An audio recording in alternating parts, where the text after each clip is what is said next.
Take a look behind the curtain with a real whistleblower and American patriot. Prepare to embrace the uncomfortable truth because this program has no time for comforting lies. Here is civil liberties enthusiast, Second Amendment defender, and recovering FBI agent Kyle Seraphin.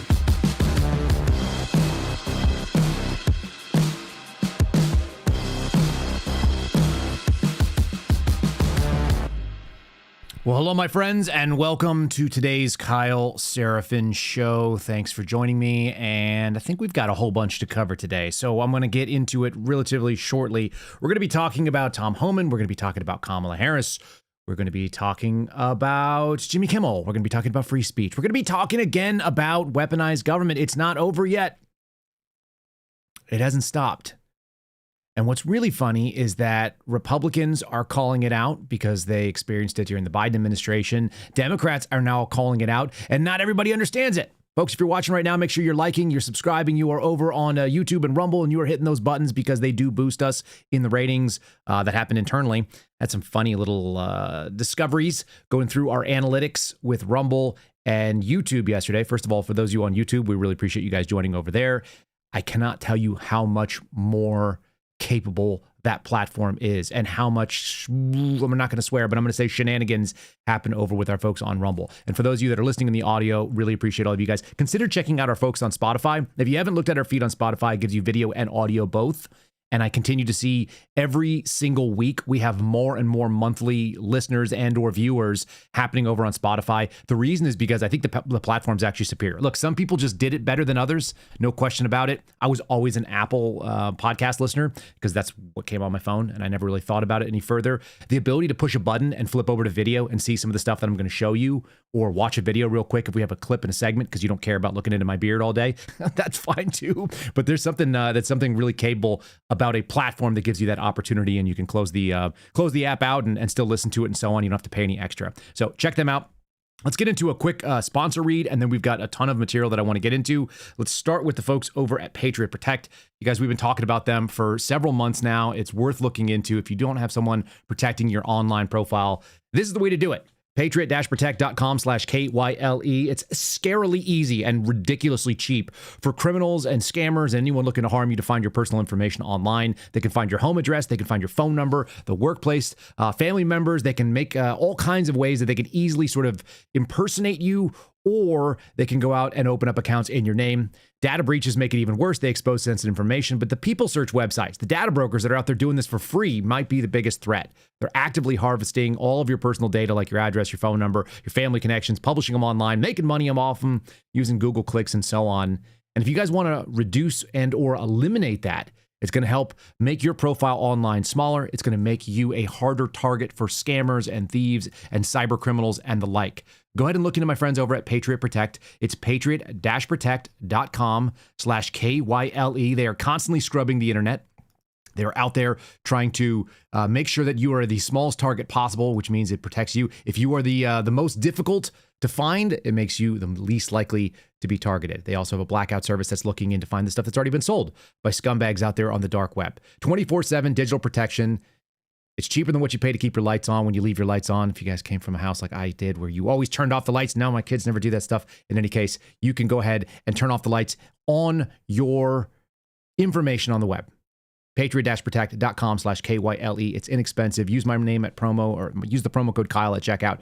Patriot-protect.com/KYLE. Let's get into all this stuff today. I think we've got it fairly tight. We're going to try to keep it on track for this Tuesday morning.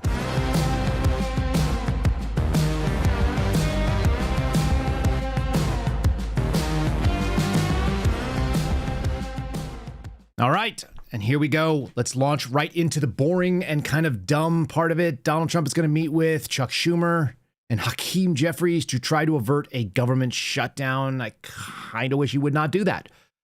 I love government shutdowns. I love it not because it bothers federal workers or that it makes it worse for anybody, and I'm sure it does make it hard on certain people, but really overwhelmingly, a government shutdown is an opportunity for regular Americans to wake up and say, oh, that federal government, which weighs so heavily in my thoughts, which does so much talking about what it does, it actually doesn't provide all that much for us. And it's not supposed to. It's interesting in this moment of talking about the First Amendment and talking about freedom of speech and the Constitution and the Bill of Rights and the way that our government is not meant to be weaponized against us. It's interesting to find that for the first time in quite a while, I'm seeing Democrats discover a talking point about congressmen are supposed to be the strongest part of the federal government. They are supposed to be the premier branch. Oh, why is that? Well, because the people who founded this country didn't want a king. And when you shut it down, people realize for a first time, maybe in a long time, and they've done it a few times, every time it happens, they realize, oh yeah, my life just went on like normal. Even the federal workers, people have commented on this program. They've gone into the comments on Spotify. They've gone into the YouTube. I've seen you guys say, I was a federal worker. I experienced shutdown. I always got paid afterwards. It's like a forced vacation that you get paid after the fact. Yeah, it is. Doesn't mean that you're not going to see it lamented. This is CBS News covering it. President Trump will be meeting with Democratic leaders in Congress as they barrel towards a government shutdown, and they act like it's something terrible. The two New York Democrats, this is going to be Schumer and Jeffries, have said in a statement that weeks of Republican stonewalling in Congress, Trump has decided to meet with us in the Oval Office. In this meeting, we will emphasize the importance of addressing rising costs, including the Republican healthcare crisis. I'm not aware of what the Republican healthcare crisis is, but, you know, never ask yourself to explain when you have a talking point that works really well. It's past time to meet and work out to avoid a Republican-caused shutdown. So this is the way it happens every darn time. They do the same exact thing. They wait until last minute. They create a false sense that something must be done. Both sides blame the other. You've seen Mike Johnson. You've seen the leader over in the Senate, Thune, he says, oh, this is a Schumer, this is a Democrat shutdown, and vice versa on the other side.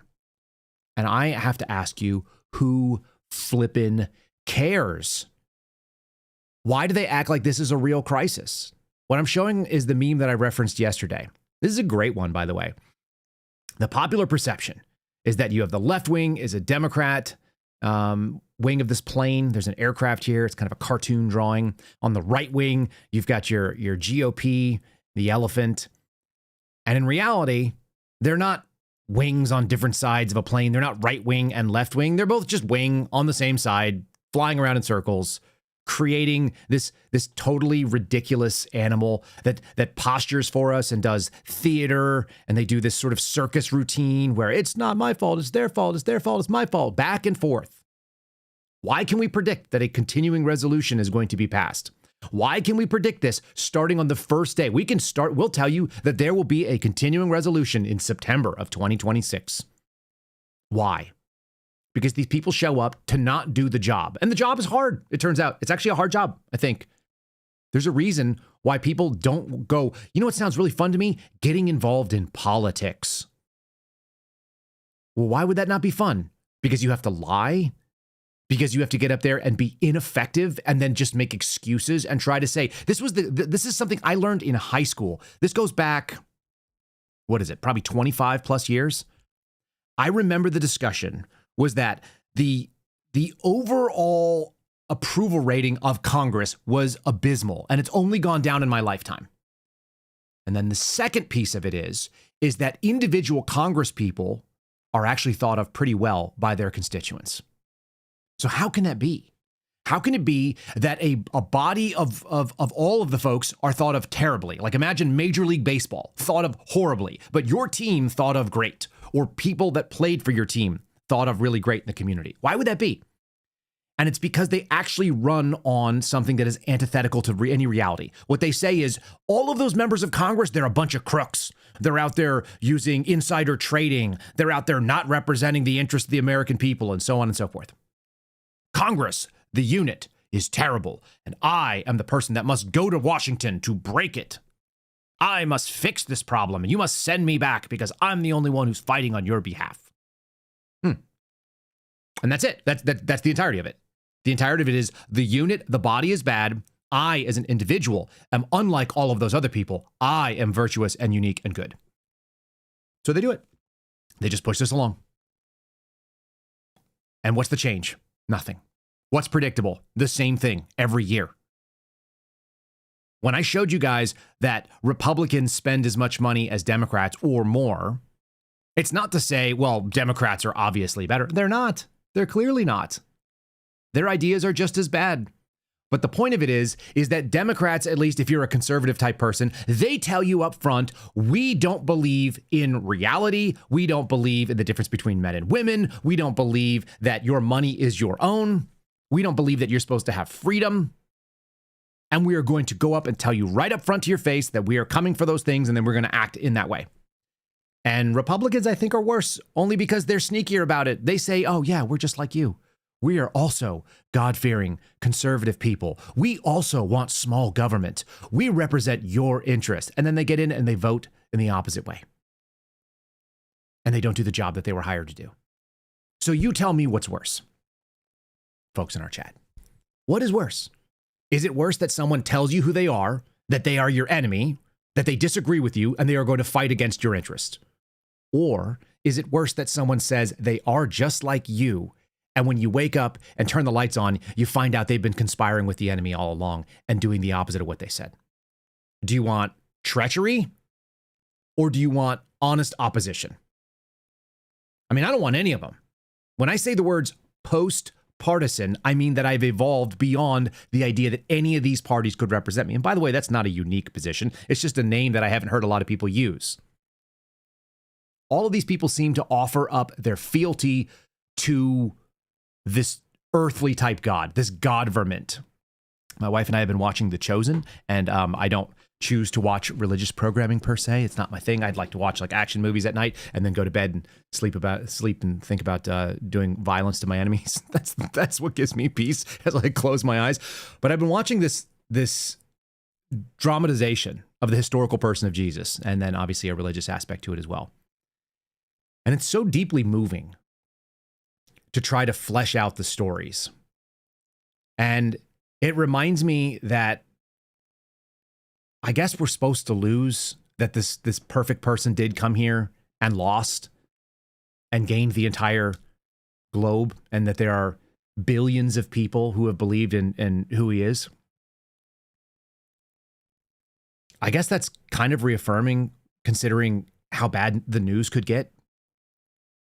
I had several of you comment. It was this mixed bag on our comments yesterday about yesterday's program that it was a bummer. There's a lot of stuff out there that's a kind of a real bummer, isn't it? That people are lying to our faces, and we're just supposed to accept it. And then the worst part of it is that it's so big. What will we even do? You can't vote harder to get out of this stuff. That's what the importance of this airplane meme is. You can't vote harder because it's not like you could lean on one wing or the other and get it. They're both doing the same thing. And yeah, should they probably be on the left side because they both believe in government and government is sort of a leftist thing? Yeah, I mean, maybe this is not drawn perfectly. I think it was drawn for balance and not for accuracy, left or right. But let's be realistic here. It's not like there's this huge differential between these people. And there's nothing more interesting to me than finding out that suddenly people on the hard left have realized that there is a constitution and that it should matter. It's only when it serves their interest. Here's our great example of this. The story is Jimmy Kimmel, right? We did a whole program about cancellation and consequence culture instead of cancel culture, which I think is also totally reasonable, and the likelihood that this was a business decision. What if this was the biggest business move that you could do? That you could actually shut down Jimmy Kimmel, who was not getting ratings, because of something that was offensive. That's the claim. And you could act like it was because you were standing up to government tyranny, because that was the claim. Or that you were being kowtowed into doing something because the government is fascistic. Now he's coming back. Oh, wait, what? He's coming back? Yeah, he's coming back. Was this just literally a PR ploy? Because that's a real possibility that this was a very savvy move. The problem is that his ratings problem is still in existence. And the people that were running all of the ABC affiliates at the local level, they still don't want this show. And they have a say in this. So this is the New York Times covering it. Jimmy Kimmel's show return to ABC will happen tonight, Tuesday night. The network's removal of Mr. Kimmel last week almost immediately morphed into a flashpoint about free speech in America. They were able to get a guy who makes allegedly $20 million. That's the claim, that he has a $20 million a year contract to be the face of free speech and not the man who actually went out and did free speech and debate on college campuses with people who disagreed with him. Not someone who just only brought in guests that agree with him and went and did this sort of like Laugh Factory echo chamber show. No, the guy who actually went out there and said, who disagrees with me? Come up and tell me. Let's have a discussion about it. That guy was shot and killed. And somehow the left, because they have brilliant marketing, because they have excellent messaging, they were able to make a free speech discussion about a guy who is worth more money or makes more money in a year than most of you will make in your lifetimes. Most of you and your entire family will make in your lifetimes. I think that's pretty fair to guess. And they made him the victim. Isn't that amazing? Here's a little bit of that victim framing. We'll read the story in just a second here. This is Caitlin Collins from last week. She went out there and painted it up. She painted up the victimization, and they drummed up all of this sadness and support. We made it all about, like I said, a really, really rich guy who's been overly successful for, I think, being under-talented when it comes to comedy. Conference today, there was a highly anticipated moment where we wanted to see what exactly the president was going to say about Kimmel being ousted from the airwaves because of comments that he made about President Trump and Charlie Kirk. And so in that press conference, though, Phil, he was only talking about Jimmy Kimmel's ratings. He made no mention of his FCC chair, Brendan Carr, who had put an intense amount of pressure on ABC and on Disney to rethink its programming changes, essentially in the hours before Jimmy Kimmel was taken off the air. But you heard those comments there on Air Force One as the president is making his way back to Washington. And he also said at one point, Phil, that he basically believes broadcasters and that regulators should consider taking broadcasters' licenses away if they have late night hosts on their programs who criticize him. Listen to what he told reporters just a few moments ago. When you have a network and you have evening shows and all they do is hit Trump, that's all they do. If you go back, I guess they haven't had a conservative on in years or something, somebody said. But when you go back and take a look, all they do is hit Trump. They're licensed. They're not allowed to do that. I mean, really? This is the worst of Trump, whether you guys like it or not. If this is like, this is what I voted for and that's your jam, fine, so be it. Let me just make my opinion known. I think that this is the worst of Trump. He got in the way of someone who was clearly destroying themselves. And if all they do is hit Trump, there's a very small audience for that. As the election proved, that is a dwindling audience. It's more and more boring. What he gave them was fuel to say that we are now the victims of weaponized government, which, by the way, has been an argument that the right has been making for years. You literally turned over your great talking point weapon system and gave them an opportunity. Why interrupt your enemies when they are more than happy to destroy themselves? And some of this becomes from this classic Trump thing, love it or hate it. He's this narcissistic, sort of self-absorbed sort of part of himself where he just can't say, he can't even listen to, imagine this as an alternative. So let me just give you what I think the answer would have been. Sir, we heard that something, Jimmy Kimmel's been canceled. What is your take on that? And he says, who? And they go, Jimmy Kimmel. I don't know who that is. He's a late night host on ABC. Well, he must not be that big because I've never heard of him. That would have been the answer. That would have been in Trump fashion. It would have been snarky. It would have been funny. It would have been the thing that people in the MAGA base would have gone like, yeah, that's right. Who the hell is Jimmy Kimmel? We don't even know. Instead, they turned him into this stupid folk hero. So you get this woman. I think this woman's named Cynthia Nixon. She was on Sex and the City. She has not aged very well. She's full of a lot of hate from what I can tell. And it's starting to manifest in a physical look. So I don't like to punch. I do, but I don't. I'm not real crazy about punching out on people's looks. I'm only going to punch up. This woman has more money, more power, more audience, more influence than I obviously am going to have. And this is not a good look. Apparently their campaign actually moved enough people because they went like, oh my God, like they did the thing. It's like, honey, get your boyfriend. They're canceling Jimmy Kimmel. And maybe some people actually made the switch back. They canceled out on Disney Plus. And now, of course, she's going to have to go and reinstate it. Here we have, you made a folk hero where she's not actually wrong in her statement. This is a semi-principled stance. Why are you giving ground for the left to be able to take principled stands against government action? That's not a good look. And it's not a smart move. It's not savvy.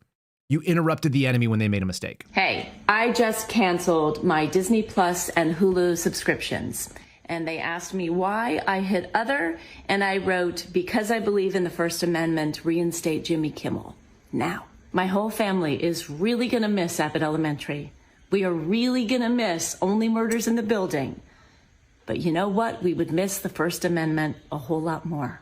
Don't go to the theme parks. Don't go on the cruises. Cancel your subscriptions.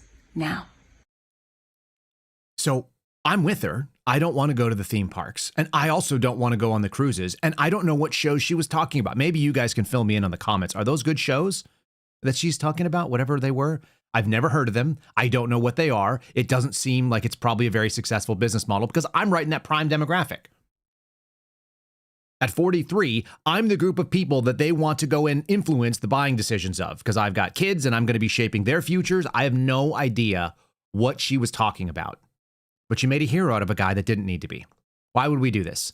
And again, he's got a huge buzz for a reintroduction. So how many people are going to tune in for that ratings boost when they say, oh, he's back to late nights?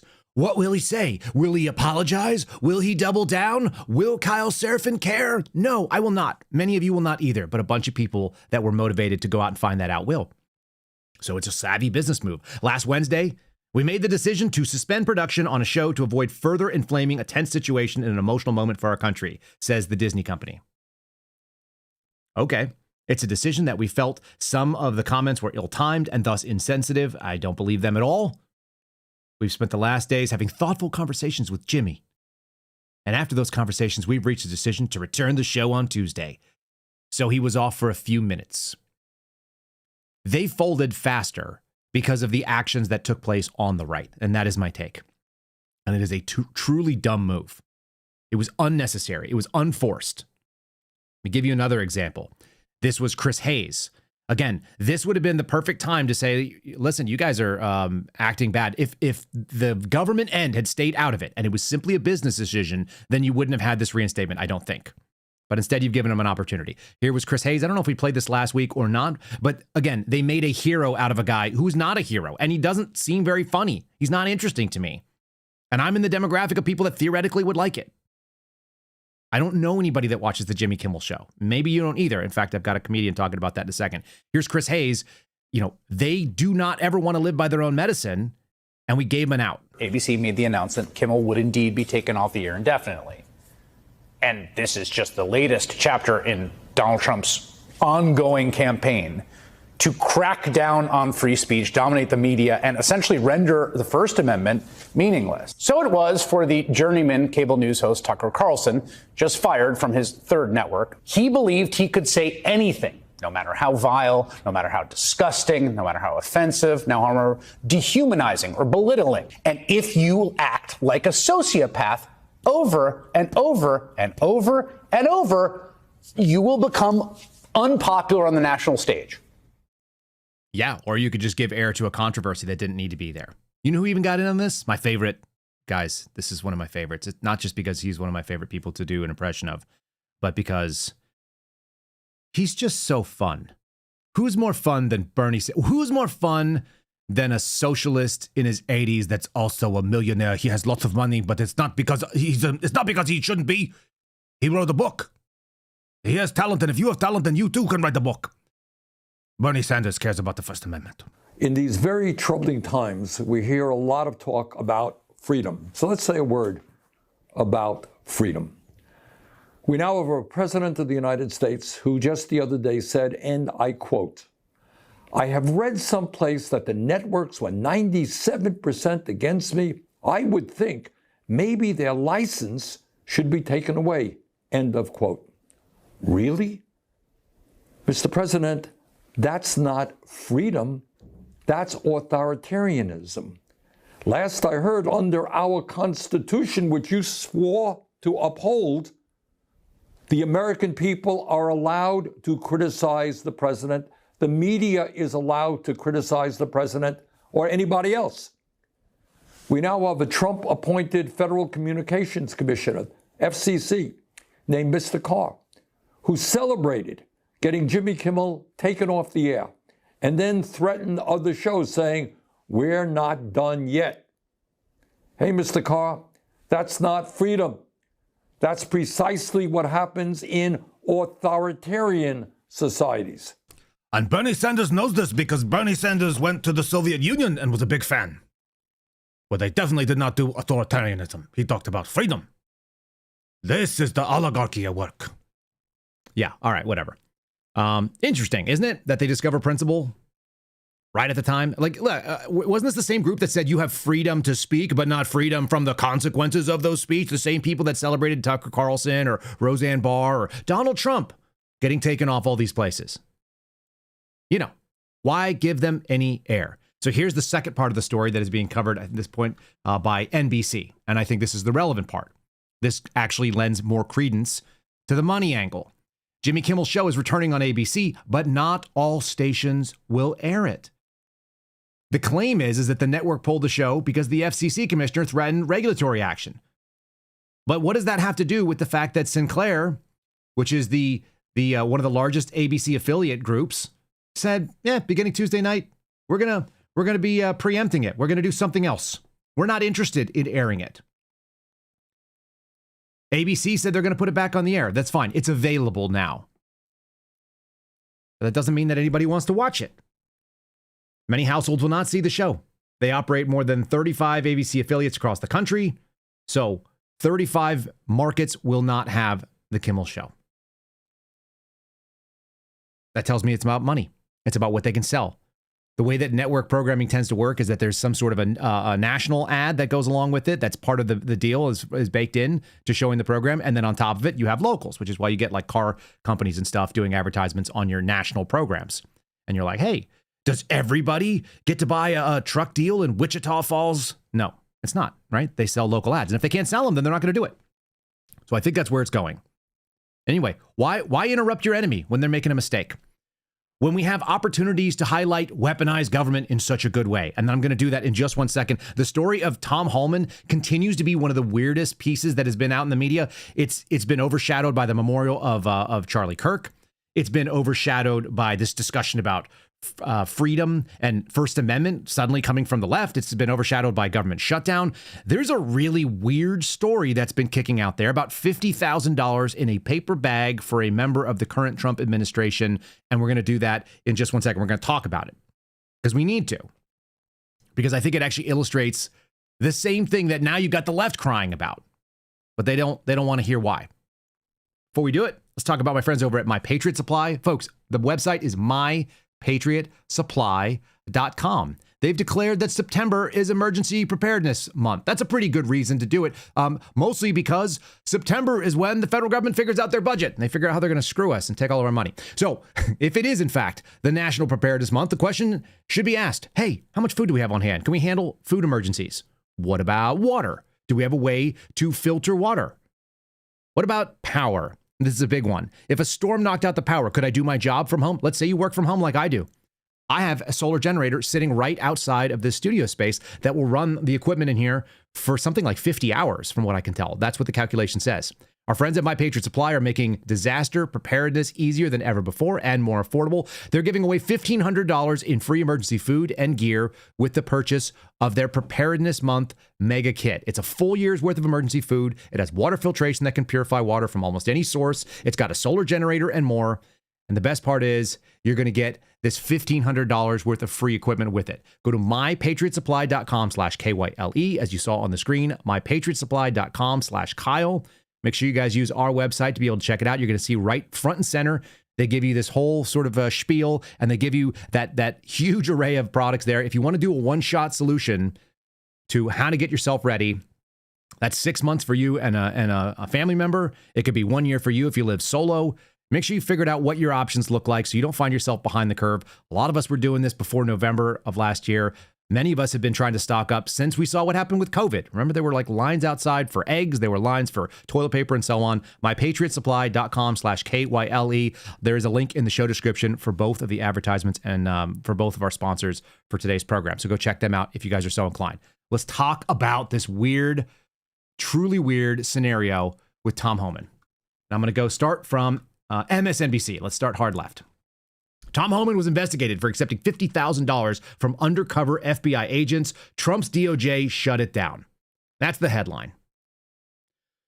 There's a lot in that. Number one, you should realize that the FBI has access to $50 or $150 or $250,000, and they're willing to put it in paper bags or satchels and things like that and give it to sources, or they'll give it to people to try to get them to accept bribes. The weird thing is who was doing this targeting? And why does it make any sense whatsoever to go after a guy who doesn't have any official governmental authority? It is my belief that Tom Homan was targeted because he also is effective. He's effective at the thing that he does. He's effective at messaging, even though he's not the most artful of speakers. He's very plain spoken. He's got a long history of caring about this particular issue, and he went into government service. But he was given money, apparently, allegedly, when he wasn't in government service. And the White House has even said that the money didn't actually come back to them. He didn't go home with the money. So there's as many questions as there are answers, but I think the situation tells us more about the FBI than it does about Tom Homan. This is why I believe he's been targeted. This was him on Bill Maher talking about sanctuary cities. Sanctuary cities was tremendously hypocritical. These cities that were not on the border and didn't have the problem. And then when people started sending them to those cities, they were like, oh, fuck, this is a terrible problem. Sanctuary cities. I get that. From day one, I said sanctuary cities are sanctuaries for criminals. What does that mean? We just want access to the jail. Okay. The jail, we already lock somebody up and put them in a jail cell because they're obviously a public safety threat and they're in the country legally. Let us have access to them. Because here's what the general public don't know. If you and I get arrested tonight, you're going to be run through NCIC. Your fingerprints are taken. It gets run through NCIC. But at the same time, it gets run against DHS databases. So we get a notification. Tom Homan, illegal alien from this country, just got booked in Homan County Jail. So we contact, say, hey, we want to talk to that guy. We have a warrant for him. He's been deported before. We want him. And they'd rather release the criminal public safety threat back into the public, which is just stupid. You're releasing a public safety threat back into public to reoffend. And they like saying sanctuary cities are needed because it protects immigrants. They want to report crimes or a victim or a witness of a crime. They want to feel welcome to come to the police and talk to them. I'm all for that. We're not looking for the victim and witness. We want the guy that you locked in a jail cell. And the victim witness, they don't want him back in the neighborhood either. So there's no justification for sanctuary city other than just it's but it sounds good. The idea of a sanctuary sounds nice. It sounds like a place where people are safe. And so the left goes out there and encourages that. Why? We talked about it yesterday. This very juvenile and naive belief that at their core, people are good. They're good. And if we could just improve government to the point where it served them properly and these evil social systems, then we'd have something that would work really well for everybody. But that's not what we're talking about. We're talking about people that have already offended. And I think he broke that down really well. He was doing that in front of Bill Maher's audience, which is obviously a left-leaning audience. That's not bad. Let's read the story here. In an undercover operation last year in 2024, who was president in 2024? Biden, okay. Who was not? Donald Trump. Who was not in office? Who didn't have any political appointees? Donald Trump, okay. The FBI recorded Tom Homan, now the White House border czar, accepting $50,000 in cash after indicating that he could help the agents, these are undercover FBI agents, who were posing as business executives to win government contracts in a second Trump administration, according to multiple people familiar with the probe and internal documents reviewed by MSNBC. This is very telling. What it tells us is there are people inside the FBI that are willing to show case files so that they can actually confirm and run the story. FBI agents or intelligence analysts or executives or whatever were able to show documentation enough that MSNBC feels comfortable running this story. That's the real story for me right now. Because my overall and my overreaching point has been that Kash Patel does not know who works in the FBI, and he will not know, and he is not capable of grabbing control of this agency. He's proven it over and over again, and this story tells you that those people are there, that they're willing to set up Tom Homan, who, by the way, I don't know what the case is against him because he wasn't a government employee. There's no conspiracy if you're not actually a public official, if you're not already appointed, and there was no ability to appoint him. So that's part one. But part two is that there are people that are willing to go to MSNBC. The story was broken by the New York Times. This story is a story because people in the FBI made it a story. That's not an official leak. And you know that because the White House is out fighting against it. So let's consider that part. The FBI and the Justice Department planned to wait and see whether Homan would deliver on his alleged promise once he became the nation's top immigration official. But the case indefinitely stalled soon after Donald Trump became president in January, according to 6 sources familiar with the matter. That's very specific. That's oddly specific. I don't know why they said 6 sources. Just multiple sources would be fine. In recent weeks, Trump appointees officially closed the investigation after the FBI's director, Kash Patel, requested a status update on the case, said 2 people. It's unclear what reasons the FBI and the Justice Department officials gave for shutting down this case, but the Trump Justice Department appointee called the case a deep state probe in early 2025, and no further investigative steps would be taken, so say the sources again that are willing to speak to the press. There is an FBI policy that forbids them from doing this. That's why they're not naming the sources. There's a reason why Garrett O'Boyle and Steve Friend are no longer allowed to be on my program in the morning, because they are now subject to FBI social media and media policy. It didn't stop these people from talking because the people who run the FBI do not have control of the FBI. It's funny. It's an ongoing theme, and we continue to get evidence of it over and over again. The federal investigation was launched in western Texas in the summer of 2024 after a subject of a separate investigation claimed that Tom Homan was soliciting payments in exchange for awarding contracts should Trump win the presidential election. All of that is very weird. So you have an allegation that Tom Homan is taking money to be able to lobby on behalf of the people that would give him money to the Donald Trump administration that doesn't exist yet and is not likely to have a 100% probability. So people wanted to gamble and basically buy favor with Tom Homan because he knows Trump. Isn't that interesting? Because didn't we hear something about that in the actual hearing with Kash Patel the other day? For whatever it's worth, the discussion that he was doing business consulting for a Chinese fashion manufacturer. Isn't that interesting? People, well, he wasn't in the Trump administration at the time. Donald Trump didn't have an administration. I understand that. People buy access all the time on the gamble that they may have made a friend in a future administration. That doesn't actually turn out to be a crime. And by the way, people on the left and the right do this all the time. Let's hear the White House response to this, which is that he didn't even take the money. That seems to be a critical part of the story. The claim is that that NBC and the New York Times and others have actually seen evidence that he did take the money, or that it was written up that he did. The White House says otherwise. I don't know what to believe because I'm not in a position to be able to validate either of those things. It does seem kind of weird, though, to imagine that Tom Homan, who's very plain-spoken, who spent a lifetime in law enforcement, who understands what the game is, would accept a $50,000 paper bag bribe money sort of setup and not think anything twice. You think that guy doesn't know how these things get done? That to me, if you came up to me and offered me $50,000 in cash or $25,000 in cash, I'm not taking that. I don't know what the hell you're doing, but people don't give me bags of cash. People don't give Tom Homan bags of cash.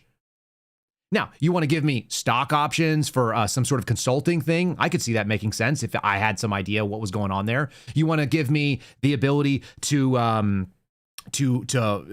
an investment opportunity, or you want to invest on my behalf, put money into a company, and then I'm going to be, whatever the beneficiary of it. Maybe that gets you okay.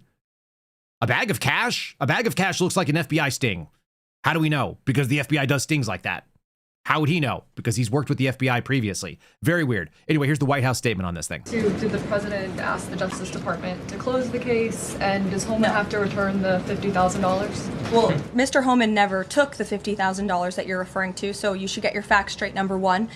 Number two, this was another example of the weaponization of the Biden Department of Justice against one of President Trump's strongest and most vocal supporters in the midst of a presidential campaign. You had FBI agents going undercover to try and entrap one of the president's top allies and supporters, someone who they knew very well would be taking a government position months later. Mr. Homan did absolutely nothing wrong, and even the President's Department of Justice, even Kash Patel's FBI, looked into this just to make sure. They had a number of different prosecutors and FBI agents who looked into this. They found zero evidence of illegal activity or criminal wrongdoing. In the White House and the president stand by Tom Homan 100% because he did absolutely nothing wrong, and he is a brave public servant who has done a phenomenal job in helping the president shut down the border. Mary. Okay. And maybe that's true. And that sounds totally probable. Again, I think he's probably too bright based on listening to him. But the question is it actually illegal? Is there actually a federal crime? It turns out that actually matters. It should matter. Did somebody offer him $50,000 for something and did he walk away with it? I tend not to believe the FBI. I tend not to believe FBI agents that are willing to leak to left-leaning sources when in fact no case went forward. I do have a lot of questions though. Like, why is the FBI allowed to go out there with $50,000 in cash? Where's that money come from? It's usually called white funds. This could be things that they've taken off other operations. This is stuff that they've seized. So they hold on to it and it sits in a safe somewhere, and then some supervisor authorizes it for access, or they ask for it and then it gets paid in and they go take it out of a ATM and then they're going to go do this, pay it. You know, they'll pay $50,000 in a leather satchel or a paper bag to sources. There are sources that are making $200,000+ a year, all cash. One of the follow-up questions that they gave in that White House press briefing was, you know, did he report it on his taxes? I mean, this is all kind of gross. So here we go. Here's the question. Is there actually a crime? And I'm going to give it to another left-leaning source. I'm going to give it to CNN. This is a bit of a longer clip, but I think it's worth discussing. You're seeing the headline here from ABC. So NBC, ABC, MSNBC, New York Times, everybody all over this, all excited to go after Tom Homan. Anything you can do to make the effective people less effective. Can we distract? I don't think it's actually going to go anywhere because they shut it down and the FBI is now controlled theoretically by Kash Patel. So they're at least aware that this exists and they're not going to go charge it. But 7 people, 6 people, some unknown number of sources are willing to go talk behind the back of this director. And that tells you that they're not running it. Here's CNN's take on whether or not this was even a crime and whether you can even investigate this if you are a federal law enforcement agency. No longer pursuing this investigation under President Trump. So let's discuss with Jessica Tillitman, Assistant Dean and Professor of Law at the George Washington University, also my former professor. DOJ, as I mentioned, closed the case over doubts, reportedly, that it could prove that Homan had agreed to a specific act in exchange for the cash, and because he was not in a government position at the time. Do those seem like valid reasons to not prosecute? Yeah, so when you look at this particular matter, and first of all, thank you for having me. It's nice to see you. When you look at this particular matter, there's a legal, ethical, and also a political dimension to it. From the legal perspective, it's not as straightforward as it seems. The key issue, to me at least, is his status. The fact that at the time of the alleged payment, he was not a public official. He was not, nor was he selected to be a public official. The public bribery statute at 18 U.S.C. 201 requires that person to be one or the other, public official or selected to be a public official. Because he was neither, that was missing an essential element of the crime. What about if you're not a public official when you accept the cash, but then you become a public official like he is now? So I think the consideration there is why they potentially were waiting, right? So why, when you have potential video evidence of a public official or someone who's soon to be a public official accepting $50,000 in cash and promising to steer contracts to that person, do you not bring charges? The reason I believe they probably sat on it for a little bit is they were waiting to see what would happen. Would he take steps in furtherance of that, maybe recommitting to make that promise, maybe actually taking some sort of official action or pressuring a subordinate or a contracting officer to award those contracts? I think they were watching to see what happened next because of that status issue. And the White House has said that that has not happened. But for prosecutors, tell us more about the legal definition of bribery and how it could be hard to prove. Well, I think when we're talking about the legal definition, it can depend on the statute. So there are a variety of statutes that actually go after bribery, whether it's on a services fraud. Sometimes they use something called the Hobbs Act. In this case, we're talking about 18 U.S.C. 201. All right, so this is the centerpiece federal bribery statute. And what it prohibits is a public official or someone selected to be a public official. And remember, he wasn't named at the time yet at this position, to promise to take an official act in exchange for a thing of value. And $50,000 is pretty much a clear thing of value in this instance. I think one of the questions would be, too, did he report this on for his taxes, right? Because if it happened last year, and the White House statement was right there on the screen. I'm just wondering. And the White House statement was that he didn't actually keep this money. So very interesting. Again, I think that the sub-analysis of this is very important. And I think that we have to consider whether or not, did he keep the money at all? And Who the hell's in the FBI that's out there talking about and leaking active investigations, whether they're closed or not? Because they could theoretically reopen them if something changed. Not anymore. Now the jig is up. And now he knows that those people were undercover FBI agents. So all that's very interesting to me. It doesn't make me feel good about our government. Go figure. Weaponized government, picking people specifically because of who they are and what we expect them to be able to do and targeting them for politics. I think that's pretty much the allegation I've been making since the beginning here. I'm going to show you a little bit more of that in just a second. Let me just say, if you guys are listening on audio platforms, you may hear an ad from our friends on Spotify right now at this canned moment. I do like to give you guys the warning. If you're watching over on Rumble, if you're watching on YouTube, give us a like. Make sure you've liked it. Make sure you subscribe to the channels out there. We're coming up on 14,000 subscribers on YouTube. We've had a huge growth over this year. It's pretty fun to watch. Those of you on X, we appreciate it, at Kyle Seraphin. And then if you want to join the Locals community and be part of our call-in show and all the kind of stuff that we do over on Locals, you can do it at kyleseraphin.com. We've had a record growth, I think, this month as well. So I really do appreciate your support. I feel it. It is a humbling experience to see that people are getting behind us and backing this program. And I had somebody comment the other day over on YouTube and said, how do you not have 130,000+ followers yet? I don't know. I have no idea. That's because we had about 13.6 thousand and we don't have 136,000 yet. You guys can make that happen by just sharing the show. Share it very easily. It's youtube.com/@KyleSeraphin. You can share the Spotify version of it. It's KyleSeraphinShow.com. Real easy to do. There's links in the show description for you to forward on to a friend if you want to have them hear it. Let me give you an example of why I think Tom Homan is a problem.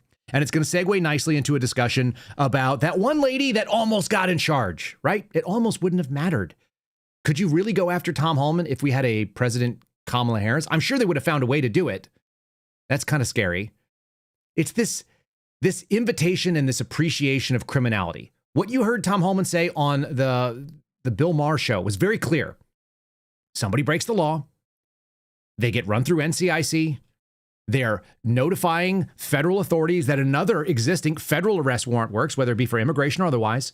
And the federal authorities would like to take possession of this person, whenever the state problem is resolved.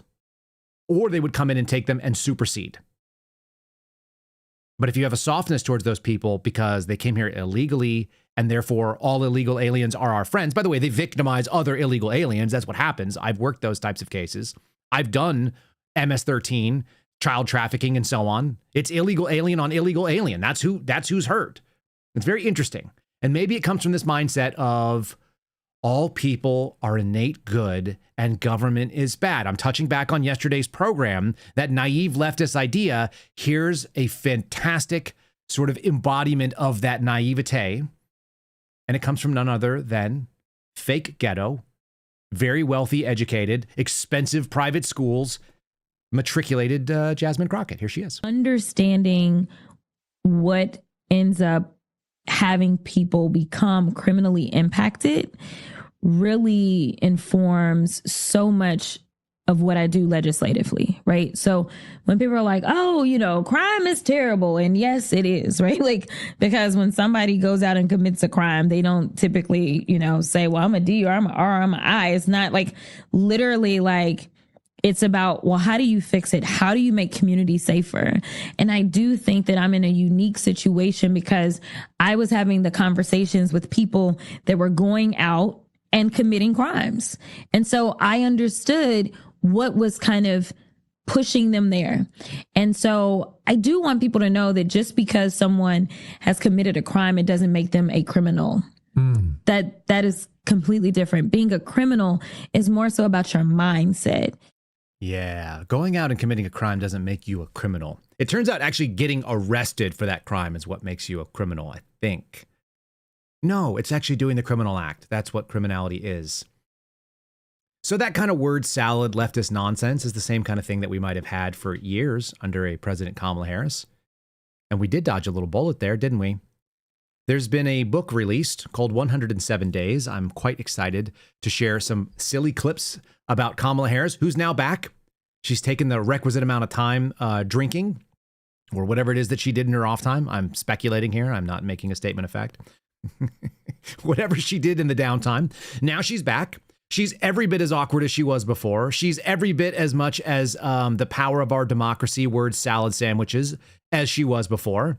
And she's talking to one of her favorite people, Rachel Maddow, doing a one-on-one exclusive about those 107 days where she almost stepped in and took over for the failing human Roomba, Joe Biden, as he was lost and unable to recharge his battery. And she's given us some real interesting information about how she almost hired a gay guy, but she couldn't, because America in 2025 cannot stomach a black and Indian ethnic origin female former vice president and a gay man who does chest feeding with his radical leftist partner. We can't handle that.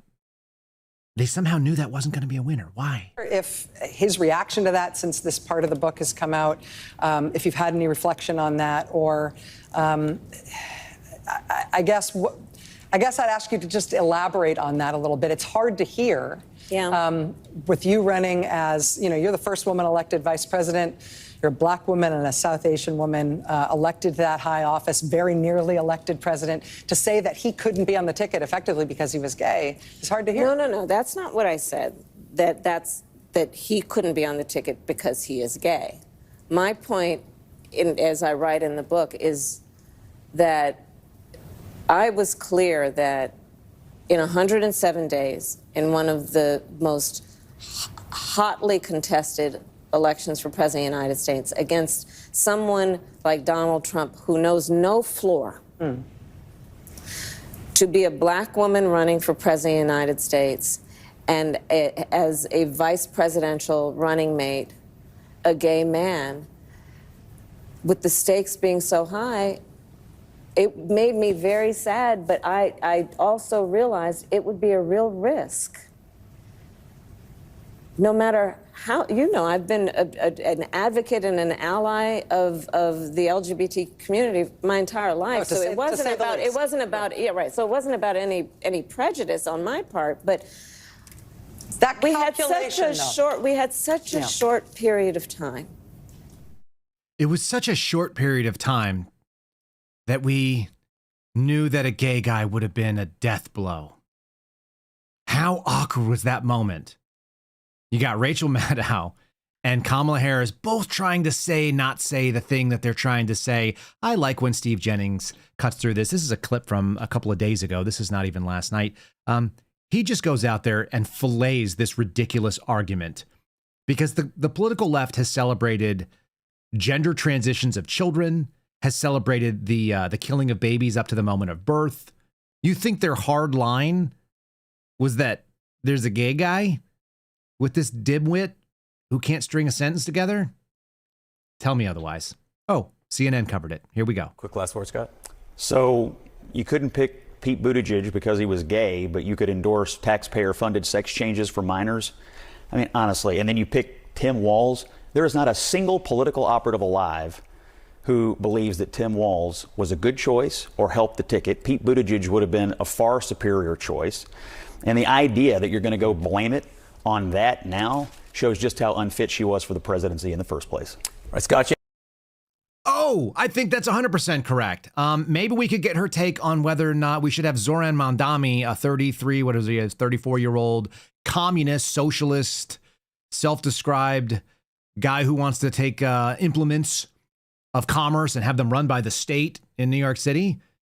This is why she was unfit, is because she's just not swift. She's not a good politician. I cannot fathom how she managed to do it so well in California. I guess the bar is low there. Here's some more Rachel Maddow, that one-on-one exclusive. As a sort of talent spotter in the Democratic Party, she's a talent spotter. What do you think of him and his candidacy? And what do you think of mainline Democratic shyness and agitation about the prospect that he's going to win? Look, as far as I'm concerned, he's the Democratic nominee and he should be supported. Do you endorse his candidacy? I support the Democrat in the race, sure. But let me just say this. He's not the only star. I know that, he's in New York, and I know New Yorkers think they're the center of the world, and here we are in New York having this interview. It is the biggest city in the country. And I love New York, as the saying goes. I love New York, as the saying goes. I really do.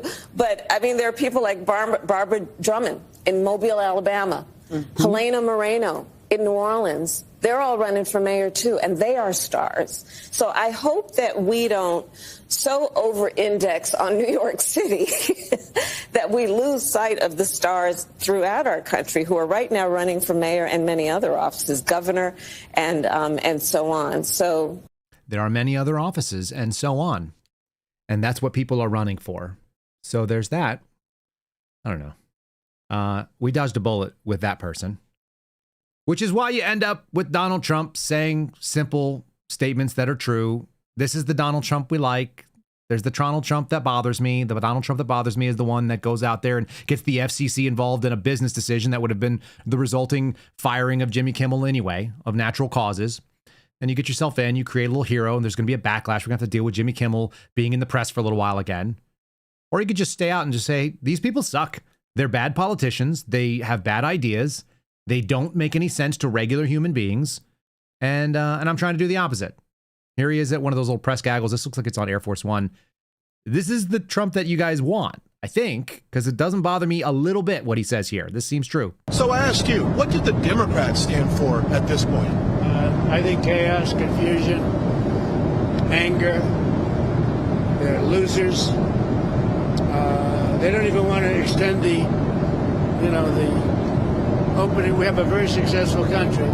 If we gave them everything they wanted, they're deranged. If we gave them everything they wanted, they wouldn't extend, in my opinion. They say, oh, they want to meet with me. It's nonsense, but I'll meet with them. But no, they're angry, and they took a big loss, and they're doing worse now than they were during the election. So they're doing very badly. I don't think, actually, I think they stand for chaos. They stand for nothing. Yeah, that sounds all true. I'm 100% behind that. I think they stand for chaos. I think we've proven that. I think we've seen what that happens. Go to the cities that are the most, out of control, places you don't want to go. If you're me, if you're probably many of you that have families, you don't want to go there. Where are they chaotic? Where are they releasing people that just got involved in a shooting? Where are they releasing people that have been accused of murder and then they go on to do it again? There's an entire social media account for Austin, Texas, which is not a very big city. I mean, it's big enough, but it's not that big when it comes to this country. And there are there are examples of petty criminals escalating their criminality until it turns into a homicide. And you can just follow the trend. It's like this person was released 16 times. It doesn't matter whether it happens in North Carolina or it happens in Texas, America, or it happens in Illinois, or it happens in New York or California. Like, it happens all over this country, and they almost always happen in enclaves at the city level or the state level. And all these things are bad decisions. And it's like, that is the only little difference. That at the local level, you will occasionally find policy differences on that wing of the plane. You will occasionally find a difference where it's Democrat and Republican when it happens in the so-called nonpartisan local elections. And you put a prosecutor in that actually wants to prosecute, or you put somebody in that feels like Jasmine Crockett does, that criminality doesn't make you a criminal, or being a criminal doesn't make you a criminal. It has to do with your thoughts and your mindset. I'm going to do another one that I like on Donald Trump, because we don't always do that, but I think this one is awesome. This is one of my favorites. Immigration attorneys. They don't like Trump's $100,000 H-1B visa fee. How interesting. Some of the things that Trump ran on were protectionist policies for America. In other words, if you are going to do America first or America only, if you are going to do something closer to like a Monroe Doctrine, where you say America is going to take care of its own, then this one makes perfect sense to me. This seems in line with the values that people voted for. And what is the real issue? The issue is, if you can hire somebody overseas who will work for cheaper, who has less debt, let's say, and we can bring you in, and I can hire somebody for $70,000 with a $5,000 H-1B fee, I'm now paying a grand total of $75,000 when I might have to pay $100,000 for an American worker. Some of these software jobs are more than that. They're $200,000 and $300,000 a year. So if they can save $50,000, if they can save $25,000 per year times hundreds of employees, this is a good business decision. This changes the game on that by making the fee $100,000. So now you're going to have to eat up that cushion and make sure that the person you're hiring is $100,000 plus more, less, just to make it a fair swap for you to go hire basically Indian software workers, which is what this comes down to. The Trump administration's new $100,000 fee for H-1B visa applications is sowing confusion among some immigrant workers. Let me say, I do not care about the confusion of immigrant workers. Tough tough nuts here. It's also whether or not it's going to be safe for the current visa holders to travel outside of the United States, where they'll be let back. The new fee represents a major change to a 35-year-old policy that enabled millions of immigrants to work here legally in the United States. The visa has become a mainstay of technology companies, including bellwethers such as Amazon, Apple, Google, Microsoft, and it's widely used in the financial sector. Anybody that has enough money to be able to bring in cheap talent or cheap capabilities, then they do it. White House spokesperson Taylor Rogers said the addition of the $100,000 charge for H-1B visas on top of existing fees reflects the president's promise to put American workers first. It's common sense action. It's going to discourage companies by spamming the system and driving down American wages, bringing in these foreign workers. I'm 100% behind this one. I think it's great. What's interesting is Fox News decided to put on Kevin O'Leary, who oftentimes has really good takes on this kind of stuff. And he says it's going to be really bad. He gets destroyed in this clip, I think, because just regular people with regular analysis can decide how wrong this information is. I'm going to give you another quick example on it too. He's talking about startup companies, when Amazon, when Apple, when Google were all startups and they needed H-1B programs to be able to bring people in. Wouldn't it make more sense to bring in young workers who want to basically take that gamble? Who has the most financial ability to gamble? Young people who don't have families, they don't have tons of responsibilities, they don't have a long career. When you're in your 40s, you got to be a lot more circumspect about your moves because you may not get very many more moves. We talked to Bill Taylor the other day, and he stated if he got fired from his FBI job in his last year in his 50s, how is he going to go out there and start a new career? Nobody wants to take a gamble on a guy who's 50-something years old, starting in a brand new industry, especially after you've been laid off from some other one. But if you're young, if you're 22, 24, 28, 29, you can make big moves. That's the time that you make those big moves. You can say, I'm willing to take a lower salary for stock options, for an ownership stake, for an opportunity that this gamble that we're taking, because I believe in this company. Yeah, you're going to pay me a subsistence level wage, but you're also going to give me something that costs you nothing, equity in the company. How do I know this happened? Because my brother worked in tech for years, and he was constantly catching zero value stock options from companies. He took risks because he was young. And they could hire him out to be a marketing guy. He was the number 6 employee for a video platform that went head-to-head with Google, went head-to-head with YouTube. They ended up losing. His stocks are worth nothing as far as I'm concerned. I don't think he made any money out of it. But he got a salary, and they paid him in the potential that the company would be successful. So you can incentivize young workers in America that will work for less on the opportunity that they may be able to cash in big time. I've got friends that have cashed out of millions of dollars of Apple stocks. That was part of their total compensation pay. They cashed out of stock options because it didn't cost Apple very much to put those up front. And they were essentially buying in with their wages an ownership stake in the company, which means that they're going to work harder. This is always the way you do it. Kevin O'Leary has what I think is a really bad take. And I think it's interesting that Fox News had him on. And then it's also interesting that he got debunked on this, I think almost in real time. Enjoy this. It's a little bit longer clip as well. Here's the problem with this whole thing. We don't train enough engineers in this country. China is kicking our ass in this space. Design engineers, electronic engineers, coders. This policy is not great for innovation.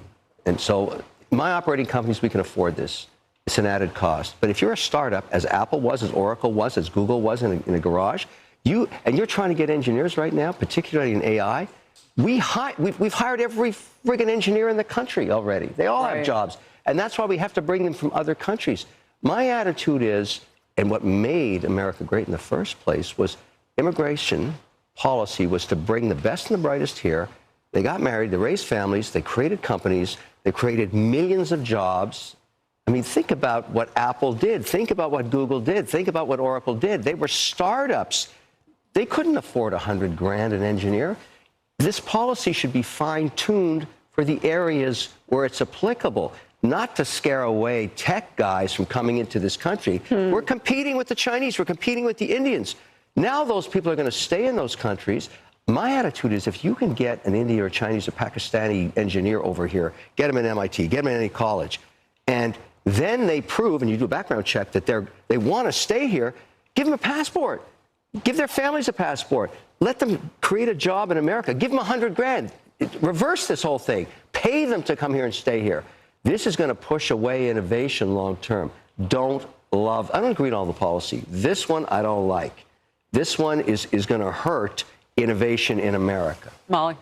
I couldn't disagree more on this front. I mean, part of the reason why H-1B visas are so popular among various firms is because you can hire people for cheaper if they're foreign than if they're domestic. I just spent a week with my niece, top student, degree in aerospace engineering, has always been a brilliant top student, and is struggling. She graduated in May, struggling to find work. That all the data show that for American recent college grads, it's very difficult to find work, even in those fields where you were told, study this and you will have no problem getting work. And so this type of $100,000 fee, it means that if you really need someone top who's not, and you can't find that work here in America, you can hire someone externally. But for those startups, they should be hiring Americans. For people who, for where college graduates would work, they should be hiring Americans. And it's a problem when our young Americans aren't working. And just statistically, it's a huge problem. Unemployment rates are way up for these recent grads.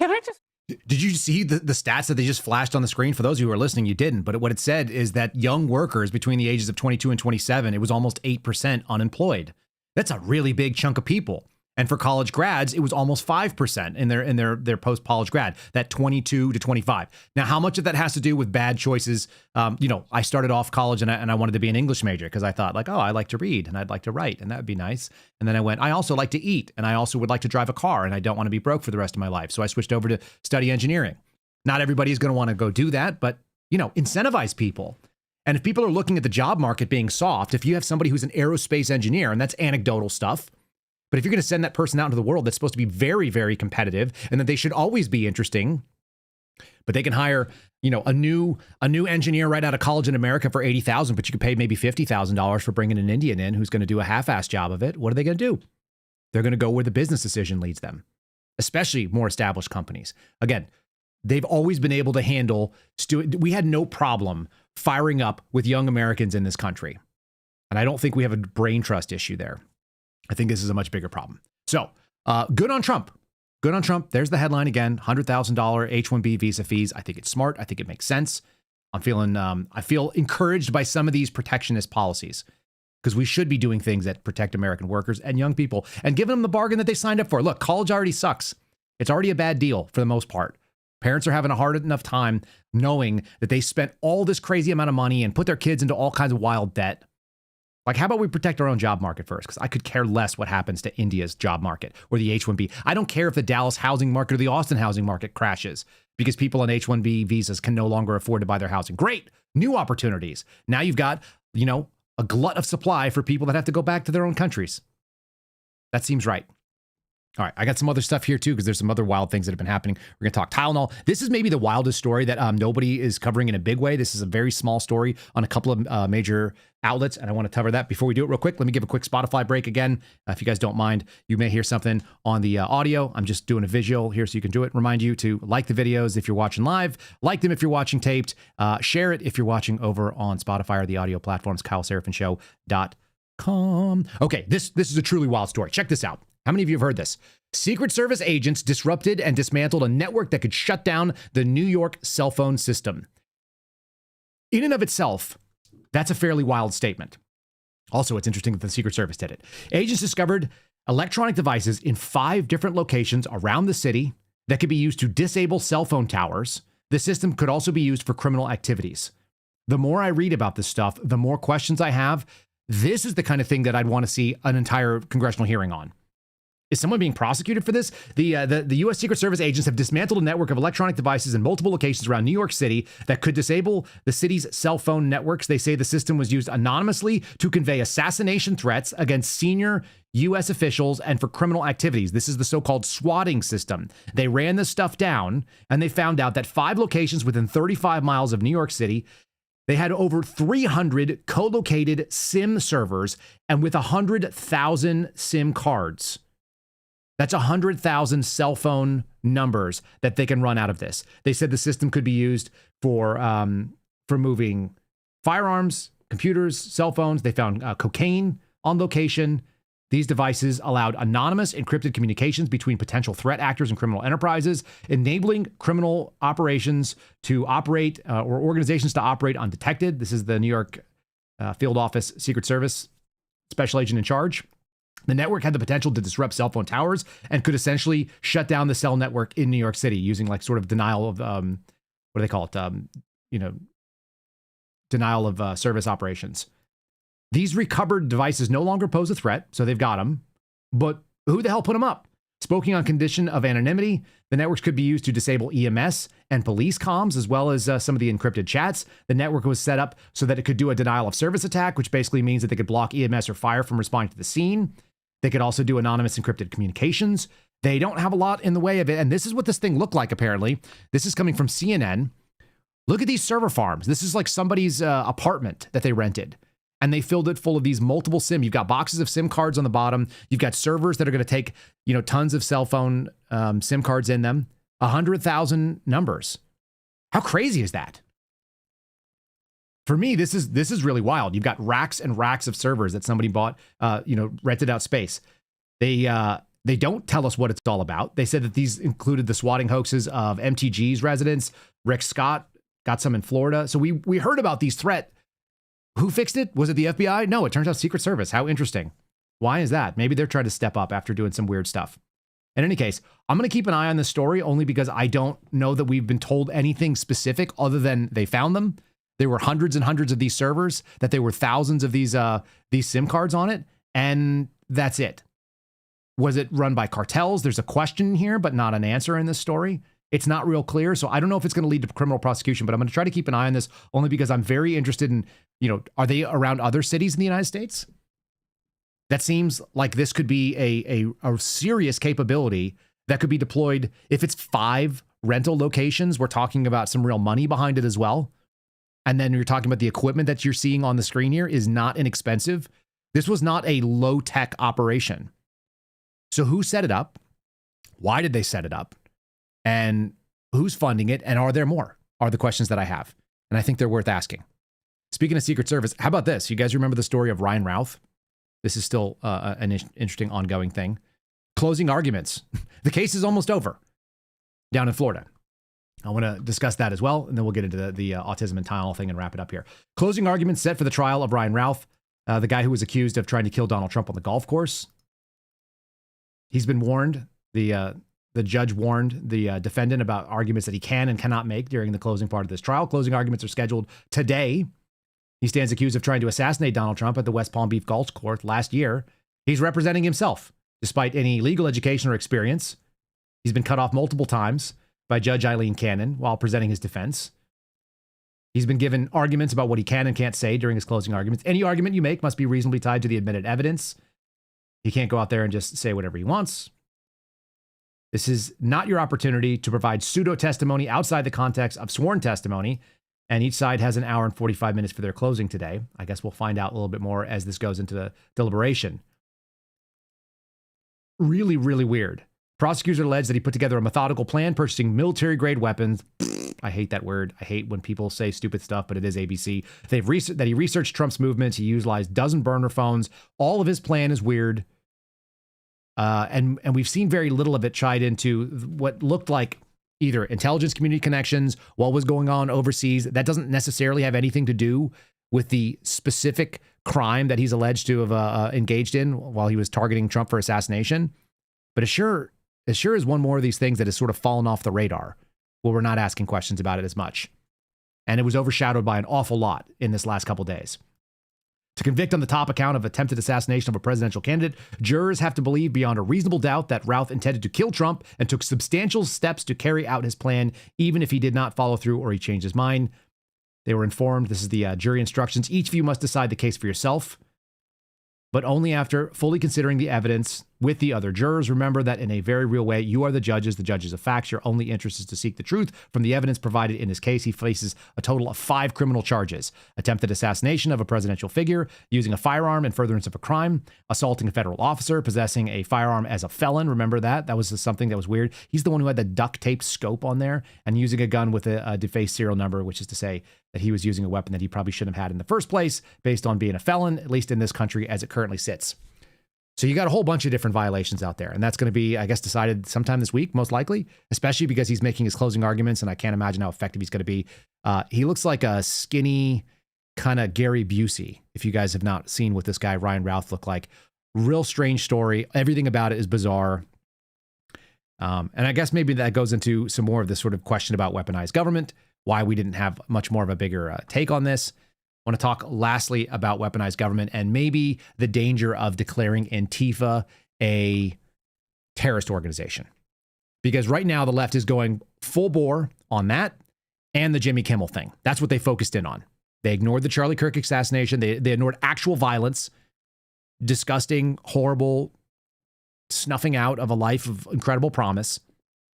And we're going to be really upset about the concept of Antifa, the idea, which they always hone in on. It's just an idea. How can we even know what it is?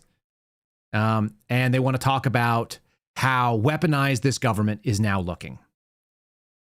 I'm not a big fan of if it's good for the goose, it's good for the gander. I don't like it. I don't think that it plays well. This is Joe Scarborough. This is funny. If you had taken this out of context and I hid the faces of these two guys talking, this could very easily be a right-wing political discussion from 2023. Interesting that the left suddenly discovers these principles. I don't know if it's an opportunity to reach across the aisle and have people understand that weaponized government is bad for everybody. I don't think that they're operating in good faith. That doesn't seem to be the way that these people operate. But maybe for regular people, not for a Joe Scarborough or some guest over on MSNBC, but maybe for human beings who understand, look, this is what we were talking about. And if all you do is turn the gun over to the other team and you're just taking shots at people that are regular human beings that have to deal with it, everything this guy says is right. When the government comes after you, it's terrifying. It costs you a ton of money. It is something that I don't know how you a regular person stands up on it. It's the reason why whistleblowers do not come forward. Because if you come forward, you're going to be facing the might of the scariest animal there is. A Godzilla. This is not David and Goliath. This is not like a big man and a smaller kid with a sling. This is a regular man with a pocket knife and a massive city-crushing monster, which is the way I've always looked at this fight. Anyway, here's Joe Scarborough talking about weaponized government for once. Territory in the use of presidential power. You just walk through one small one on using the Justice Department as a tool for vengeance and a tool for your political agenda. And you might say, oh, whatever, maybe the Supreme Court will reverse that. The minute you're targeted, your life is essentially ruined. You don't want the state, the federal government, being able to sort of unilaterally and haphazardly go after you as an individual. And that's what you're talking about doing. You have to lawyer up. Your name is dragged through the mud. You have to sit in court.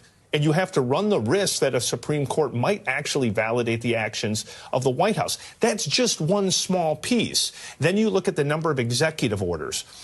Out in a peacetime era, nobody has come close to what Trump is doing. People complained about President Obama, who did do a lot in stretching the use of executive power and executive orders. I think he did 230 in 2 terms. Trump has done 200 this year.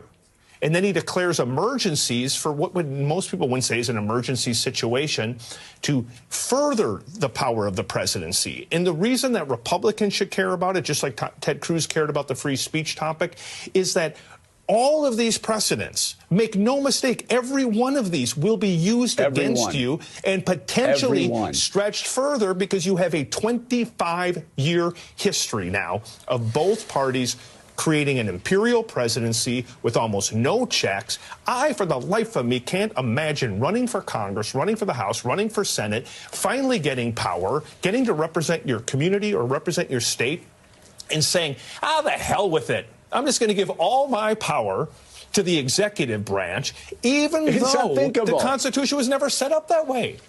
Holy crap. MSNBC covering our talking points here. How about that, right? Isn't that amazing? How many years have I been saying that now? 2, maybe 3? Since we started doing this thing, that has been an ongoing thesis that Congress ceded all their authority to the executive, and it's really, really bad. Welcome to the party, guys. It's awesome to see you here. It's super exciting. Yes, this has been a 120-year slide. This has not been a 25-year slide of ceding authority to the executive. This goes all the way back. This goes back to the so-called democratic movements that happened in the early turn of the 20th century. And then it moves into the mid phase in the 1940s when we saw the movement and Administrative Procedures Act. You guys are late to the party. You're a little slow in your analysis. It's funny to see it. It's not very cool to be on the receiving end, is it? I agree with you. I agree with you both in principle, and I agree with you in fact in this stuff. But again, we're Bruce Willis here, leaning over and yelling down to Carl in the police car from Die Hard. Welcome to the party, pal. Here we are. We've been here. What's the article we're going to talk about? Donald Trump signed an order targeting the Antifa movement. Oh, it's a movement, is it? And that's what we have to do. We have to point this out. So let's talk about the Antifa movement. New York Times says Trump signs an executive order targeting a movement. Here's the problem with it. There is a problem with it. Antifa is theoretically an ideology. And you can do that because they've done it before. I heard no one on the left crying about targeting MAGA people as anti-government, anti-authority, violent extremists. What is good for the goose continues to be good for the gander. In reality, it's the opposite of that. What's bad for the goose is bad for the gander. It's bad for America. Broadly speaking, this is not a partisan issue. The left did it. The right is now doing it. I don't like it either way. I will continue to stay on that principle, but I do understand it. I'm not going to act like I don't know where this comes from. I know where it comes from. It comes from punching back. And some people who are short-sighted and don't understand what you just heard on MSNBC, they're just starting to get like, hey, maybe now it's our turn to take a punch. And nobody wants to turn over and be weak on this stuff. I get that too. And I don't blame them. But it is scary. Here's the MSNBC version of it. Trump's new Antifa. Panic. It's the start of something more dangerous. Is it? No, it's the continuation of something more dangerous. It's truly dangerous. President Trump signed an executive order on Monday targeting left-wing anti-fascist movements known as Antifa, threatening investigatory and prosecutorial action against those who financially support it. Well, if there are people who support things that result in unrest and domestic terrorism, then we should actually go after that. Being able to find them is going to be an interesting move. Designation does not actually exist under the domestic terrorism organization is not a designation under U.S. law. I think that's true as far as I understand it. I've never heard of it. It's a predicated ideology is the way the FBI looks at it. And so if you're a predicated ideology, they can open the thing that I have been warning you against for a very long time, intelligence investigations. Those do not require criminality. They simply require that people are interested in it and they constitute a quote unquote threat. It's super bad. It's super bad to do it to people on the right, and it's really bad to do it to people on the left. I understand the instinct. I don't like it either way. It would be better to shut down these pieces of the FBI that do this stuff. If you're not going to do it, welcome to the party, pal. What is Antifa? It's not even a real thing, it turns out. The minute you get a chance, suddenly these people are going to run cover for it. Here's Chuck Todd doing exactly that, I believe. Let me make sure I got the right clip. They're going to try to create a new classification for anybody on the left who opposes Trump as somehow a member of Antifa and a terrorist. Yes. Like, this is coming. And I don't think we are fully... Now, I don't think there's any... the problem, like, I don't even know what Antifa is. I know what the definition of Antifa is. And I know what the word means, but it's not a group. There is no group. No. Mark Bray, you are writing this book, Antifa, the Anti-Fascist Handbook. Explain this movement and its roots. Mark Bray is a Dartmouth professor who has studied the Antifa anti-fascist movement. Antifa is a far-left political movement that argues it's necessary to confront hate groups, sometimes with force. Professor Bray is author of the new book, Antifa, the Anti-Fascist Handbook. Oh, so there is a thing, and you do understand what it means. Don't say, I don't understand what it means, when you've done numerous interviews and you've gone out there and you've researched this and you've run cover for these people. It doesn't make it good, though. It doesn't make it good for this country. It turns out to be seriously dangerous. They just said that they're going to label anybody that opposes Trump's agenda to be, quote unquote, Antifa. And you're going to see investigations into it. We already did that for the last 4 years. And anybody who opposed the Biden administration or who supported Trump were labeled anti-government, anti-authority, violent extremists, or agave. It even starts with an A. It's almost a perfect... Hold on, it's the right number of letters even, I think. Agave and Antifa. Yeah, it's all bad. And remember, Newsweek did a whole expose on the 266 Oscar designation that the FBI was putting out there. Guys like Alpha Luna, who we've had on this program, had those cases against them. I'm sure I had one against me. I am generally anti-government. I think these people, the Antifa types, They are real. There are organizations, and there may be some financing behind it. And they certainly have no problem breaking laws and getting involved in violence. Oh, how do you know that? Because I saw them with my own eyes. I know that they were organized. I know that there was money behind it. I know that they were working with groups like National Lawyers Guild. I saw that with my own two eyes. I saw people wearing designations saying that they were legal observers while they were also acting as spotters for people who were being investigated for being involved in Antifa-type riots and uprising in Portland. I was there. This goes back exactly, 5 years now. 5 years ago, this month, probably to this day, I was sitting in Portland, Oregon in 2020, end of September. My team deployed out there to watch people who were involved in what? Oh, Antifa. And what were they doing? They were burning courthouses. They were going out and shutting down streets. They were riding scooters and knocking people off. The entirety of downtown Portland looked like it was being held hostage by an occupying force that would show up at night. And we knew that they were using FRS radios, that they had organization, they had response teams, they had security personnel, they had roles within an organization that existed. So go investigate them. And by the way, how come the FBI hasn't gone at them? We are now like right on the edge of the statute of limitations from stuff that happened in 2020. They could charge that shit today. I know that they have enough information to charge it because I was part of it. We got surrounded. We put in testimonial 302s. We wrote up our surveillance. It's all there. All that FRS radio traffic was recorded in the Portland field office. So the things that they were saying to themselves in their internal comms when they were up on their radios, the FBI has that. What are they doing with it? Oh, it turns out that the guy who runs the FBI doesn't actually know the FBI. How do you know that, Kyle? Because people like Ron Johnson have gone out and said it. Let me end with these thoughts again, and then we'll quickly touch on this autism take, which I think is just weird. This is Ron Johnson on Just the News. These are both very favorable and sympathetic to the FBI. And they are both trying to make a point that the FBI director is getting to what's going on. But what I took away is he doesn't know who's in the FBI. It's the same story that I heard about Tom Homan and $50,000. You tell me. We got this information from a whistleblower, and I'm not holding Kash Patel accountable because he doesn't even know where all these documents are hidden. Wait, one more time. What? I'm not holding Kash Patel responsible because he doesn't know where the documents are hitting. Are you telling me that he doesn't know what's going on in the FBI? That's what I heard. Listen again. We got this information from a whistleblower, and I'm not holding Kash Patel accountable because he doesn't even know where all these documents are hidden. So we need people who know within these agencies that have integrity to come forward and bring this to the public's attention. But no, this is an indication that the lawfare wasn't just targeting Donald Trump. It was targeting basically half of Americans of America, who Joe Biden said that if you voted for Donald Trump, you're basically a suspected domestic terrorist. So they cast a wide net. What we don't know is what did the FBI do with this list? I mean, exactly how did they go about targeting some of these groups, which, by the way, not only included Turning Point USA, but the Republican Attorneys General Association was on this list as well. So, no, there's a lot more to be revealed. Good news is this administration, the people that President Trump has nominated and got confirmed for these positions, they want radical transparency. Yeah, and they suck at it. They want it, but they suck at it. They're really bad. That stuff is from 2022. That's from Tim Tebow's squad.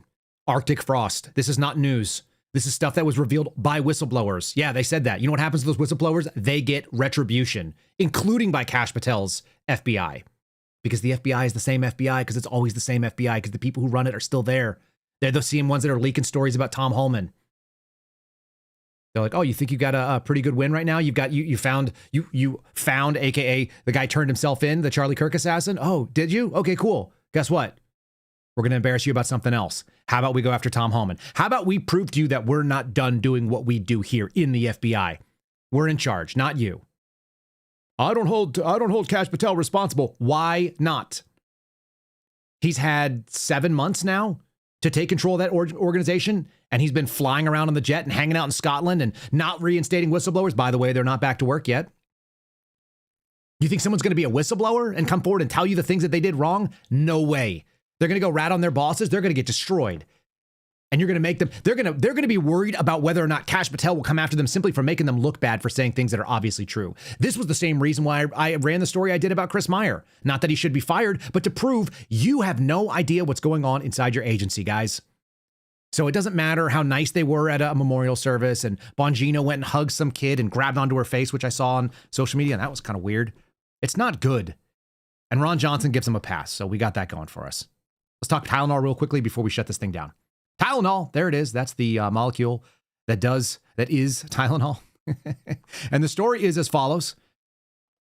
Trump went out and made some sort of strange announcement that Tylenol taken during pregnancy may be the cause of autism. I don't know that I understand this. This is the argument. You guys tell me if you get it. We'll keep watching this. That doesn't seem like what people were looking for. He also alluded to the fact that there are Amish people who don't get any kind of vaccine shots and they have no autism. And so that was brought up, and Alex Jones made a big deal on that. I'm going to keep watching this thing because he made this announcement at Charlie Kirk's memorial service, and this does not seem like it. So here's a quick little kind of whatever news debate about this, where people are trying to interpret what was said about acetaminophen, aka Tylenol is the major brand name. Acetaminophen is actually the molecule. So Harvard does a review of previous studies, and they came up with what I would term as a layman, right? Because I'm not a clinician, as a split decision in favor of studies that found that Tylenol may have an association with negative effects, including potential forms of autism. This research is not a split decision, as you described. 27 studies found an association between prenatal use of acetaminophen and autism. And there were 13 studies that went the other way, but the authors concluded that the higher quality studies favored an association. And if I can just quote the dean of the Harvard School of Public Health, my former institution, quote unquote, there is a causal relationship between prenatal acetaminophen and the neurodegenerative disorders of ADHD and autism spectrum disorder. Okay. We have to see a lot more on that one. I know that my wife is very reticent to take anything when she's pregnant. You guys may have had the same experience. There were women for a period of time that did not have that concern, and physicians were out there saying it was fine. That would be pretty wild. But whether or not acetaminophen has an association or a causal relationship, causal is a much higher burden of proof. And if there's studies that go the other way, very interesting. I don't know that that was the announcement that everybody was looking for when it came out there. So for whatever it's worth, that was done. I'm more concerned, I guess, like in the short term, about this bizarre role swap of weaponization. And Trump, who was like, Mr. Vaccine, he seems like he's a little bit reticent to go ahead and go up against vaccines. Let's go on something that we all kind of agree on as we end up here and finish the show. Again, if you guys are watching, make sure you're liking the video. Make sure you guys are sharing it with a friend. I appreciate you guys sticking around with us for all the live show viewers. And I'm going to give you something kind of funny. It's also kind of sad. In a moment where we cannot trust our institutions, in a moment where we are looking out and saying, these people lie to us left and right, one of the big concerns has been, are we going to get all the information? And this is an ongoing thing. I keep getting invited on programs to talk about, what do you know about ballistics? And what do you know about what the story is that's been released about the shooter of Charlie Kirk? And was it real? And did they fake the text messages? There's a few things that we can all kind of agree on. The federal government doesn't give us all the information. This is the case in Ryan Routh's story. It's the case in Tom Homan's story. They're not going to open up their files to us. And we don't necessarily have a right to all those files if we believe in due process in this country. If we actually believe that you are supposed to have due process, that you're innocent until proven guilty, then the government shouldn't just be presenting evidence not in a court of law. But we do want to know, and we do have this instantaneous gratification instinct. We do want to be able to turn on the TV and not see Jimmy Kimmel and see whatever show it is that we'd like to see. We'd like to be able to flip on our Netflix or flip on our Amazon Prime and watch the entire series without having to be stopped. So we have all that. We have that instinct. It's left us in a weird space where everybody is quick to jump to conspiracies. People I know, people I think highly of, people that I just am really fond of but say dumb things all the time. I've had a lot of different folks in the news space reach out to me and ask questions. Alex Jones is one of them. The folks over at Redacted do the same thing. Hey, what's your take on this? Does this make any sense? We're not going to get all the answers we want. As it stands right now, the straight line understanding of what happened and the way that it's being presented in the probable cause statement and the affidavit that supports the arrest of Tyler Robinson, they actually make a lot of sense to me. It also makes sense that one of the stories I didn't cover yesterday, but I thought about doing, was essentially that they're talking about investigating some of these conspiracies. When you hear that they're going to talk about investigating a conspiracy, we have to look at it in a legal term, not a conspiracy theory that like Israel did it or some other group. The most likely category is that the guy who did the shooting had help. in the planning, in the execution, in the scouting, in the reconnaissance, et cetera, et cetera. There's a lot of possibilities. It doesn't mean that somebody on the ground was in on it. It doesn't mean that Frank Turek, who was one of his friends and a Christian apologist who was standing on the side wearing a white baseball hat, was giving signals to steal third base or telling some shooter now's the time to shoot when he's been a lifelong friend or been a friend for a very long time of Charlie Kirk. But we do all have that same instinct. So I've got something that's both funny, it's kind of a historical music and a historical style, and they're making fun of this weird text message exchange, which is one of many questions that people have because we don't have all the information. So we'll just laugh about it, but also remember that something really tragic happened. I'm going to play this as sort of our palate cleanse as you guys go off.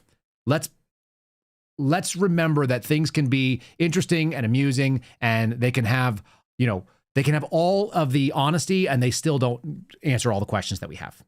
Here's a lady doing a funny TikTok about the text message exchange between Charlie Kirk's alleged assassin and the so-called furry lover. Hello, my love. You have no doubt heard of the shooting, and I must admit, 'twas I. I had hoped to keep the secret to the grave, but alas, I have not lasted the better part of an hour. Why have I committed this act? 'Twas the hate of the man.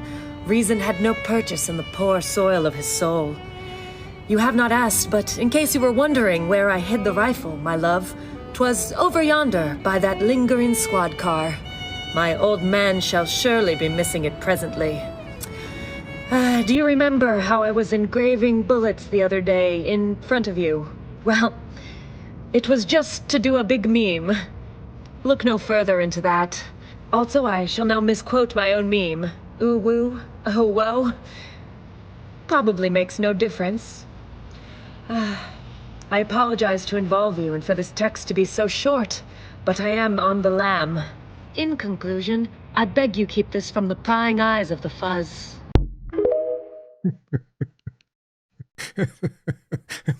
That's really good. You know what that makes me think of? All the things out there. It just reminds me that people used to really know how to write, and they used to say things that were so eloquent, and we're such a sloppy, lazy, illiterate society at this point too. We don't know about our own history. We don't even know about our own language. We don't know anything about the way our government's supposed to work, and we don't even know how to tell a proper story the way that people used to. So that's sad and funny. The way that it was written, and the music was perfectly done. So yeah, I think everybody saw those same things. That also looks stilted, but it doesn't mean that the federal government came up with it or that feds were the ones doing it. It seems more likely that the two lovers were trying to figure out a way to try to carve out an excuse and give a probable I'm looking for a word here. Anyway, they're looking forward to try to get the lover out of the clutches of any sort of accomplice or accomplice after the fact sort of situation. All right, that's what we got for the day. Thank you guys for joining me. I saw a lot of laughs in our chat. If you guys haven't seen it, there's what it looks like right there. I appreciate all you guys being there. Make sure you've liked the video before you leave. I've said it multiple times. I hate saying it, I actually really do, but it actually does make a difference when it comes to boosting our algorithmic presence. God bless all of you who have been here. God bless all of you that allow us to continue to do this, allow me to continue to do this job, which is a really weird job for me. But it's more fun than a lot of things I've done. So thanks for doing that. God bless all of you out there as you continue on in your day. It's Tuesday. This week already feels long. I'm sure it's going to get strange again. I'll see you again tomorrow. Have a good one. Thanks for listening to The Kyle Seraphin Show, streamed live weekdays on rumble.com/Kyle Seraphin. Follow Kyle on Twitter, Truth Social, and Instagram @Kyle Seraphin.